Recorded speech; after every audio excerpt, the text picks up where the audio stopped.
दोस्तों, study with concept के इस स्टडी प्लेटफॉर्म पर आप सभी का स्वागत है। तो सबसे पहले तो मैं जिन्होंने भी इस कॉपी को लिखा है हमारे पैड बैच में, उनको थैंक यू कहना चाहूँगी कि उन्होंने एटलीस्ट प्रयास किया। क्योंकि मेरी बात हुई थी तो बोल रहे थे कि मुझे बिल्कुल भी आंसर लिखना नहीं आता है, लेकिन आपने कोशिश किया, यही बहुत बड़ी बात है। और धीरे धीरे करके जब आप 4, 5 या 10 क्वेश्चन तक पहुँचेंगे तो क्वेश्चन को समझना आप स्टार्ट कर देंगे और फिर उसके अकॉर्डिंग आप आंसर भी देना सीख जाएंगे। तो घबराना नहीं है, आपने कलम उठा करके लिखना शुरू किया, यही आपकी पहली अचीवमेंट है, यही आपको सक्सेस की तरफ ले जाएगी। ठीक है, तो इस क्वेश्चन को देखिए करना क्या था आपको, मैं पार्ट बाय पार्ट इसमें तोड़ करके बताऊंगी आपको। यहाँ पर देखिए, ये कह रहा है कि भारत में नवपाषाण कालीन मानव की प्रगति को समझने में पुरातात्विक सामग्रियाँ किस सीमा तक उपयोगी हैं। ठीक है, तो इसको हमें 3 पार्ट में लिखना था। सबसे पहले एक तो हमें ये बताना था, ये नवपाषाण कालीन मानव प्रगति यानी इसकी संज्ञा इसे क्यों दी गई है। नवपाषाण काल में बताना है आपको कि यहाँ पर प्रगति की बात कर दिया ना, तो प्रगति कैसे मानव, यहाँ पर नवपाषाण काल में मानव ने प्रगति कैसे की, तो ये आपको बताना था। यहाँ पर एक पार्ट ये था आपका। दूसरा पार्ट आपका ये था कि जो पुरातात्विक सामग्रियाँ हैं, इसके माध्यम से आप इस काल को कैसे समझ सकते हैं, मतलब ये क्या भूमिका निभा सकती हैं। दूसरा पार्ट आपका ये था।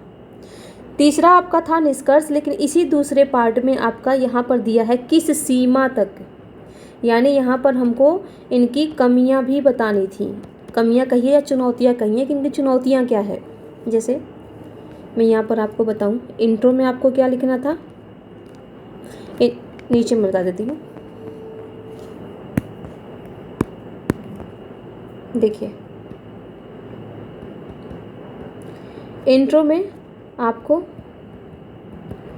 नवपाषाण काल से जोड़ करके देना था। फिर आपको आना था मेन बॉडी में। मेन बॉडी में एक तो पूछ रहा है कि पुरातात्विक सामग्रियाँ जो हैं वो किस तरह उपयोगी हैं। इसी मेन बॉडी में थोड़ा सा आपको सीमा बताना था, इसका सीमाएं, क्योंकि यहाँ पर दिया है ना कि किस हद तक, इसका मतलब कि कमी तो ज़रूर होगी। अब पूरा तो है नहीं कि पूर्णतः ये सच्चाई बता देगा कि हाँ लोग ऐसे रहते थे, ऐसे खाते थे, ऐसे पीते थे। हम बस अनुमान लगा सकते हैं पुरातात्विक साक्ष्यों के आधार पर। तो यहाँ पर ये सीमा यहाँ पर हमको दिखानी थी, और सीमा आपको बहुत ज़्यादा नहीं करना। मेन फोकस आपका देखिए, मेन फोकस आपका है इस पर, ये आपको बतानी है कि कैसे उपयोगी है।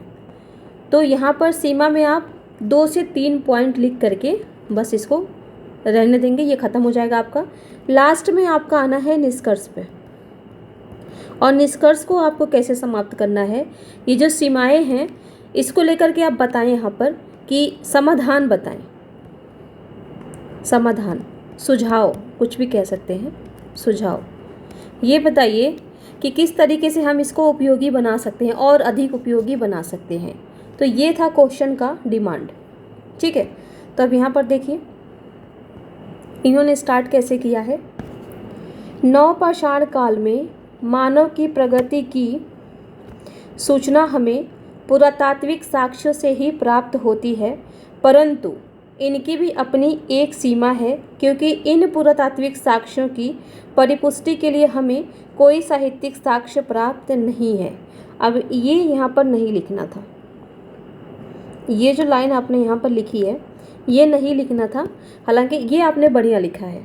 ठीक है, इसी में आप जोड़ देते थोड़ा सा आगे जा कर के, पुरातात्विक साक्ष्यों से ही प्राप्त होती है, क्योंकि इस काल का या इस काल में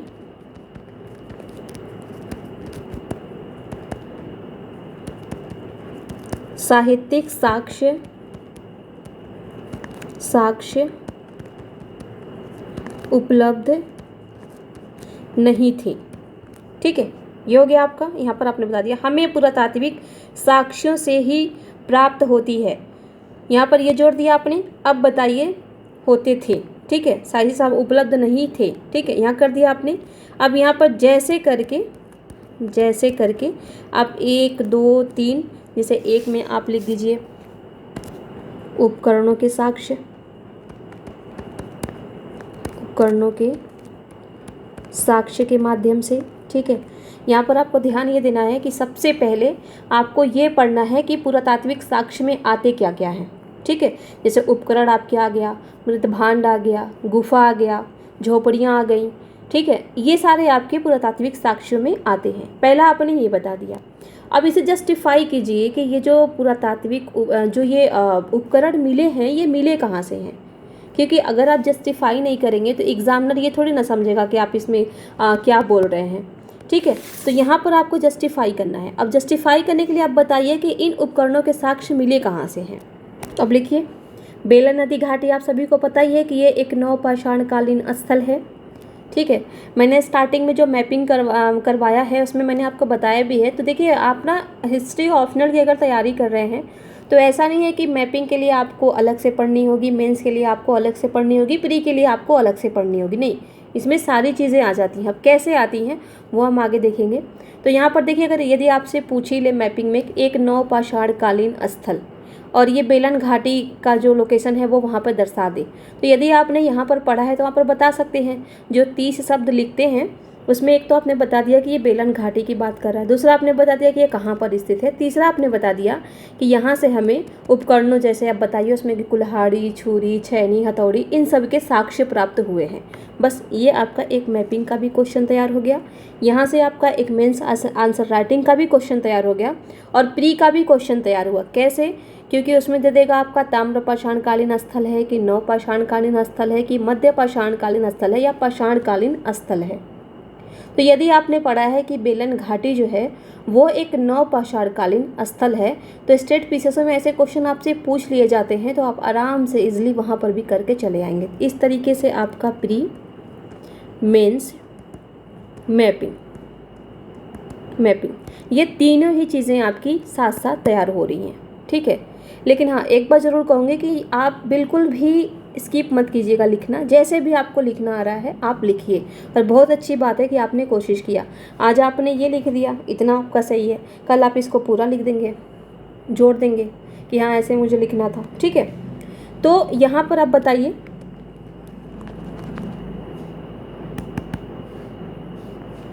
यहाँ पर आप बताइए उपकरणों के साक्ष्य बताना है आपको। तो बताइए कि बेलन नदी घाटी से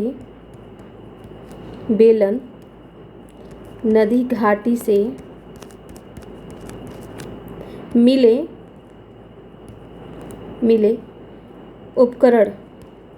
उपकरणों के माध्यम से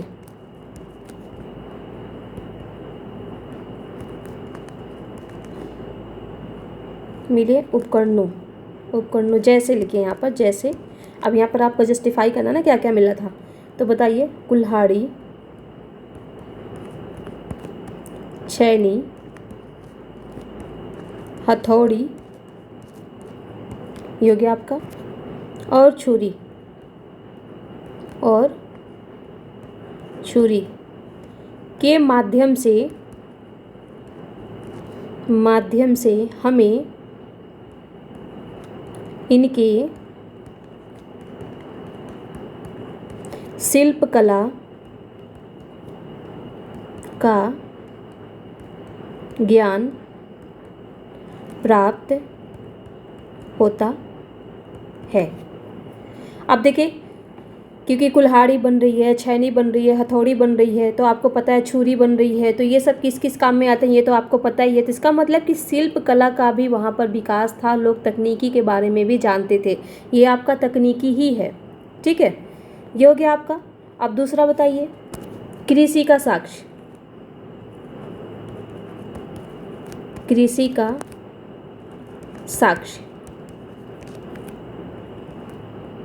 अब कृषि का साक्ष्य में आपका अनाज आता है, तो अनाज भी तो आपका एक पुरातात्विक सामग्री ही तो है। उस पर लिखा थोड़ी ना होगा, कोई चावल का दाना है तो उस पर किसी ने कुछ लिखा थोड़ी ना होगा, वो चावल का ही दाना है। तो जो चावल का दाना है, मसूर है, जौ है, गेहूँ है, ये भी आपके पुरातात्विक साक्ष्य में ही आते हैं। तो आप लिखिए यहाँ पर कि बुर्जहोम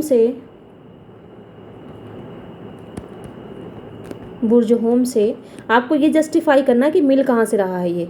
ठीक है, बुर्जहोम से मिले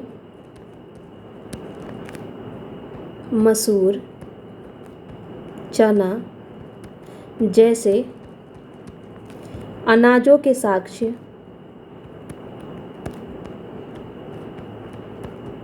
अनाजों के साक्ष्य इनके कृषि ज्ञान की ओर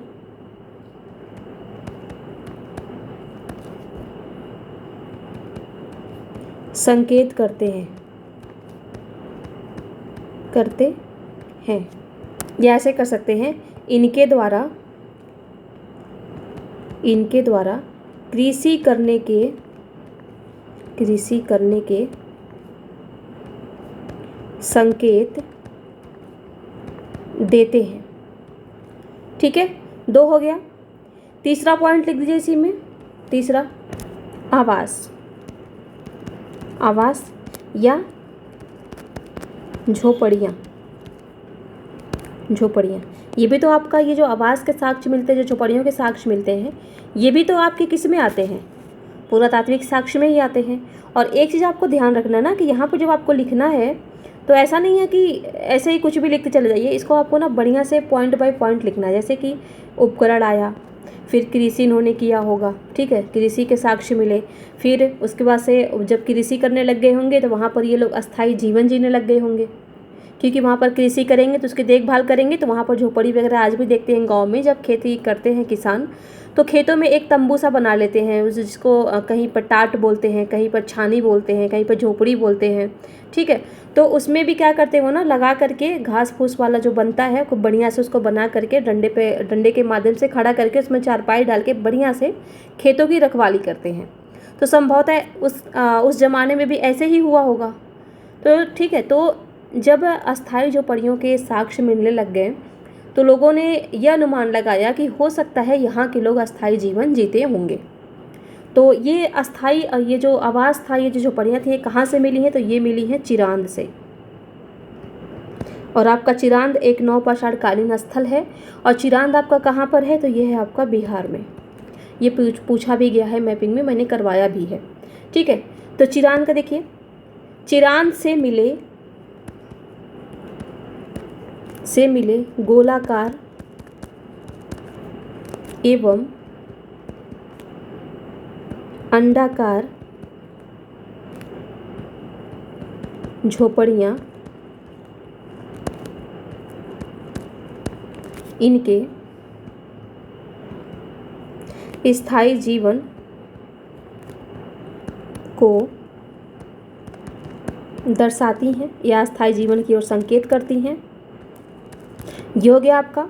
अब यहाँ पर देखिए प्री का क्वेश्चन आपका क्या बन जाएगा, शायद पूछा भी है, थोड़ा सा मुझे याद नहीं आ रहा है।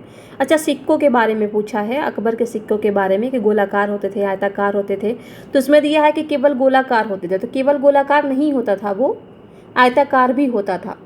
तो यहाँ पर आपसे पूछ लेगा यहाँ पर कि चिरांद से प्राप्त झोपड़ियाँ केवल गोलाकार होती थीं, केवल अंडाकार होती थीं, या केवल आयताकार होती थी। या दे देगा कि आयताकार भी नहीं होती थी, गोलाकार भी नहीं होती थी, ऐसे करके कुछ भी आपका बना देगा। तो ध्यान रखेंगे यहाँ पर आयताकार नहीं है, यहाँ पर ओनली गोलाकार या अंडाकार है। तो अस्थायी जीवन जीने लग गए। अब जब अस्थायी जीवन जिएंगे तो खाने पीने की समस्याएं तो आएंगे ही, तब वो क्या करेंगे? फिर पशुपालन करेंगे। तो यहाँ पर चौथा आप लिख दीजिए,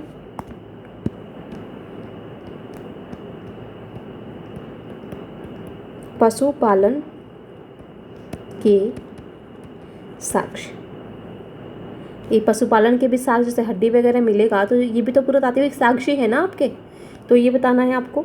तो यहाँ पर आप लिखिए, कर्नाटक के ब्रह्मगिरी से मिले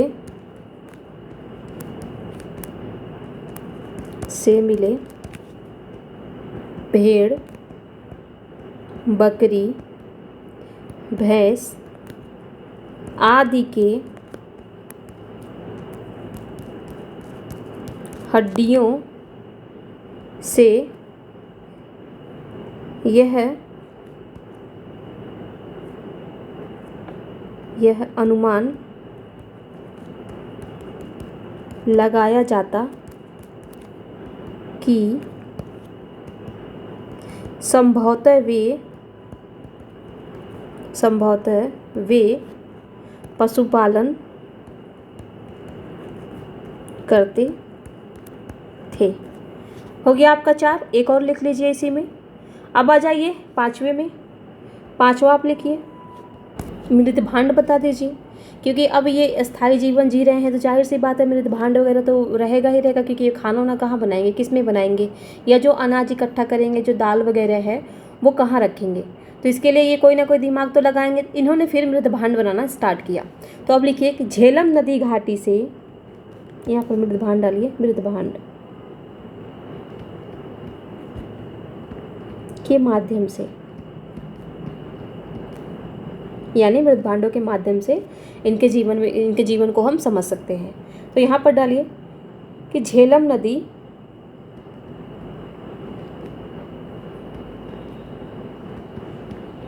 घाटी से प्राप्त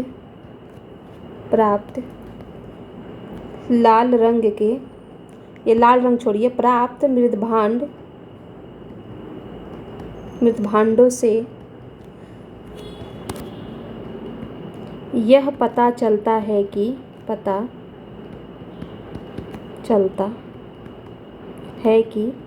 संभवतः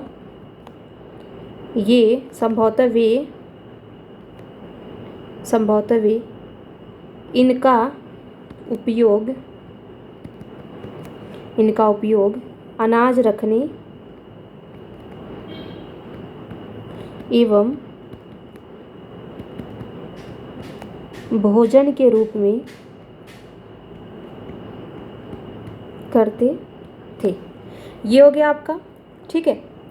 अब यहाँ पर देखिए, इसको एक बार पढ़ लेते हैं या पूरा करने के बाद पढ़ते हैं। ये हो गया आपका। अब उसके बाद से यहाँ पर लिखिए, अब इतना हो गया। यहाँ पर गुफा के बारे में भी बता सकते हैं कि बुर्जहोम से जो गुफा प्राप्त हुआ है, जो गुफा के साक्ष्य मिले हैं, उनकी दीवारों पर इनके द्वारा शिकार करने का दृश्य दर्शाया गया है। तो संभवतः वे भोजन के लिए शिकार भी करते थे और उत्पादन भी दोनों करते थे। तो एक पॉइंट वो भी लिख सकते हैं, ठीक है। तो यहाँ पर अब थोड़ा सा सीमाएं दिखानी है आपको, सीमाएं।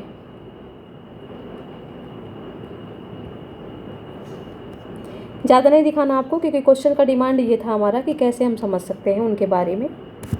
तो बताइए, यहाँ पर नष्ट होने की संभावना बनी रहती है इनकी, नष्ट होने की संभावना,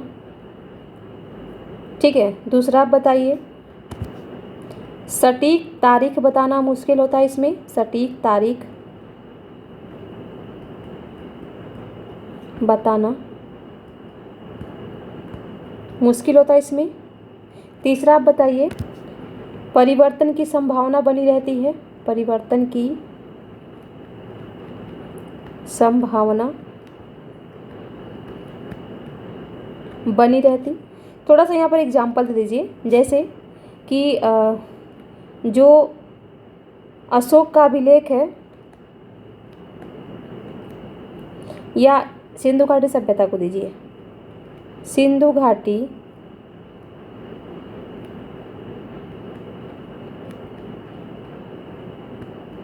सभ्यता से या सिंधु घाटी सभ्यता के स्थलों से कई ईंटें अपने मूल स्थान से गायब हैं।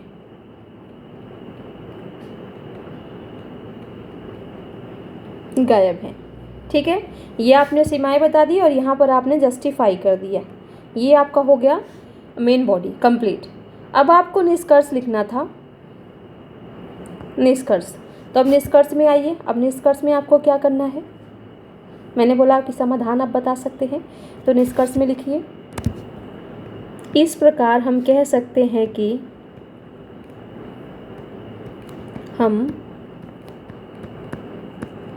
कह सकते हैं कि पुरातात्विक साक्ष्य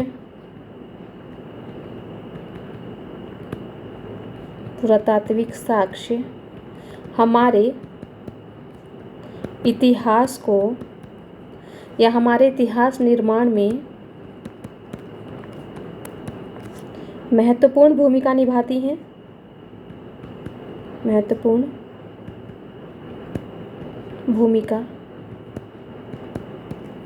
निभाती हैं, परंतु इनके विश्लेषण को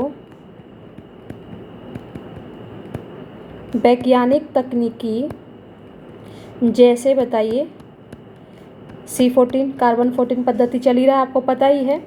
C14 से या का प्रयोग कर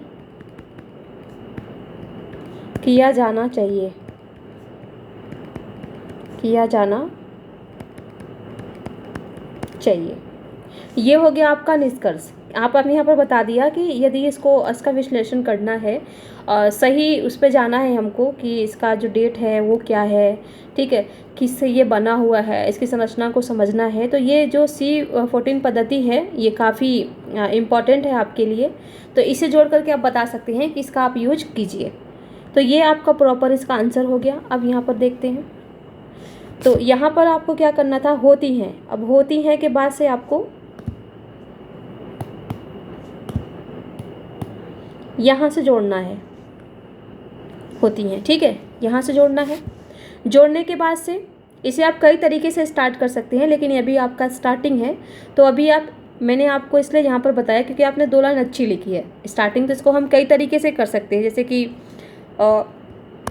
गार्डन चाइल्ड ने इसे नवपाषाणिक क्रांति की संज्ञा दी थी, तो क्यों दिया था, तो यहाँ पर उसको बता करके भी अपना आंसर स्टार्ट कर सकते हैं। लेकिन अभी फ़िलहाल आप सीख रहे हैं, आपका स्टार्टिंग फेज़ है, तो आप ऐसे ही, आपके लिए अभी थोड़ा थोड़ा चीज़ें ही समझ में आएंगी। आपको एकदम से कीवर्ड्स डालना समझ में नहीं आएगा, तभी आप सिंपली लिखिए। जब 2, 4, 10 क्वेश्चन तक पहुँचेंगे उसके बाद से धीरे धीरे आप सीख जाएंगे कि कीवर्ड्स को कैसे आंसर में यूज करना है, ठीक है, क्योंकि कीवर्ड्स काफ़ी इंपॉर्टेंट होता है। अगर आप यहाँ पर कीवर्ड्स से स्टार्ट करते हैं तो एग्जामिनर, और यहाँ पर आप ऐसे हेडिंग देते हैं तो अब अंदर थोड़ी ना आपका पड़ेगा एग्जामिनर, बस ये अंडरलाइन कर दीजिएगा कहाँ से ये साक्ष्य मिले हैं। वो क्या देखेगा, कीवर्ड देखेगा, ये देखेगा, ये देखेगा, समझ जाएगा कि बच्चे ने क्या लिखा, और फाइनली आपका यहाँ पे आएगा, यहाँ पे आएगा निष्कर्ष पे कि आपने क्या बताया है, और इसी के आधार पे आपके आंसर को जस्टिफाई कर लिया जाएगा और बढ़िया आपको नंबर मिल जाएगा, ठीक है। और थोड़ा सा एक काम कीजिएगा, यहाँ पर मैं एक चीज़ छोड़ दी हूँ, मैप बना लीजिएगा, थोड़ा सा मैप, और मैप बना करके उस मैप पे बता दीजिएगा कि नवपाषाणकालीन जो ये मैंने बताया बुर्जहोम, ब्रह्मगिरी, फिर आपका बेलन घाटी, ये कहाँ पर है। तो ये मैप में आप दिखा करके यहाँ पर बहुत ही ज़रूरी है, थोड़ा सा मैप आप दिखा देंगे तो एकदम परफेक्ट आपका आंसर ये हो जाएगा, ठीक है। तो अब मेन बॉडी में आपने क्या लिखा है कि नवपाषाण काल में मानव खाद्य संग्रह से खाद्य उत्पादक की अवस्था में आ चुका था। अब ये देखो, बहुत बढ़िया आपने ये लिखा है, लेकिन आपको ना ये इंट्रो, इससे भी आप क्या कर सकते हैं, अपना इंट्रो स्टार्ट कर सकते हैं। ये बेटर वहाँ पे था इंट्रो के लिए। आर्थिक गतिविधियाँ पशुचारण और कृषि से संबंध हो गई थी। हड़प्पा, मोहनजोदड़ो आदि स्थलों से प्राप्त अन्नगारों के अवशेषों से पता चलता है। अब ये हड़प्पा का नहीं इसमें दिखाना था आपको, ये हड़प्पा का आपने जोड़ दिया है। हड़प्पा से तो क्वेश्चन है ही नहीं, क्वेश्चन तो आपका नवपाषाण काल से है, तो हड़प्पा को आपको नहीं जोड़ना था। उत्तर भारत में कृषि विकास की अवस्था में थी, परंतु दक्षिण भारत के लोग पशुओं को महत्व देते थे, ठीक है, एक हद तक ये निष्कर्ष में आप डाल सकते हैं, ठीक है, ये भी आपका। कुछ साक्ष्यों से पता चलता है कि नवपाषाण, अब देखिए कुछ साक्ष्यों से, अब ये कुछ साक्ष्यों में यानी आप यहाँ पर जस्टिफाई नहीं कर पा रहे हैं। अब कुछ साक्ष्यों में क्या, तो देखिए कुछ साक्ष्यों में ये आपका है उपकरण है, मृद भांड है, ठीक है, झोपड़ियाँ हैं, पशुपालन के साक्ष्य हैं, नाजों के साक्ष्य हैं, तो यहाँ पर ये आपको करना है। पता चलता है कि नवपाषाणिक मानव व्यापारिक गतिविधियों भी करता था, क्योंकि कुछ स्थलों से ऐसी सामग्रियाँ भी हुई हैं जो क्षेत्रीय स्तर पर उपलब्ध। अब क्या ये व्यापारिक गतिविधियाँ करता था, तो टीन का साक्ष्य मिला है, तो आप बता सकते हैं व्यापारिक गतिविधियों के बारे में भी आप बता सकते हैं कि हाँ ये पॉइंट अच्छा है। ये मतलब ऐसे ही आप सीखेंगे कि निकालना कहाँ से है। पॉइंट अच्छा लिखा है आपने कि ये जो व्यापारिक गतिविधियाँ होती थी, तो संभवतः आप बता सकते हैं, लेकिन ये बताइए कि टीन का साक्ष्य मिला कहाँ से था, कहाँ से मिला था, इसको बता करके आप ये भी डाल दीजिए व्यापारिक गतिविधियों के साक्ष्य। तब बताइए कि इस स्थान से टीन के साक्ष्य प्राप्त हुए हैं, तो संभवतः यहाँ पर व्यापारिक गतिविधियाँ भी रही होंगी या होती होंगी। ये पॉइंट आपका अच्छा है। अगर हम सामाजिक जीवन का दृष्टिपात करते हैं तो पता चलता है कि लोगों में धनी और निर्धन के बीच अंतर होने लगा था। मकान आयताकार गोलाकार नहीं, आयताकार नहीं होते थे, ठीक है, आयताकार नहीं होते थे, गोलाकार मुखिया तंत्र विकसित हो चुका था। लोग सामूहिक से परिचित थे, सामूहिकता से, ठीक है, सामूहिकता से परिचित होंगे, ये सही हो सकता है। कुलडहवा से प्राप्त साक्ष्य, ठीक है, सामूहिकता का आपने साक्ष्य यहाँ पर दे दिया, तो सामूहिकता का साक्ष्य आपको आवास वाले में दिखाना था, आवास वाले में, वहाँ पर आप ये दे सकते हैं क्योंकि आपके पास एग्जाम्पल भी है और जगह का नाम भी है और आपने यहाँ पर लिखा भी है कि लोग सामूहिक जीवन जीना स्टार्ट कर दिए थे, यानी स्थायी जीवन का ही एक ये पार्ट है। तो इस तरीके से आपको अपना आंसर लिखना था। यदि आपको फिर भी ये आंसर नहीं समझ में आया है तो आप कोशिश कीजिए, फिर से पूछिए। ये जो मॉडल आंसर, ये पूरा आपका मॉडल आंसर है, प्रॉपर मॉडल आंसर है ये, ठीक है। इसी को उठा करके आप कॉपी पे छाप लीजिए, यही आपका मॉडल आंसर है, ठीक है। तो इस मॉडल आंसर को लिख करके भी आप थोड़ा सा इसको देखिए 2-3 बार कि और आपको यहाँ पर क्या सुधार कर सकते थे, ठीक है। तो इसी के साथ इस वीडियो को यहीं समाप्त करते हैं। आप सभी को हमारे साथ बने रहने के लिए बहुत बहुत धन्यवाद।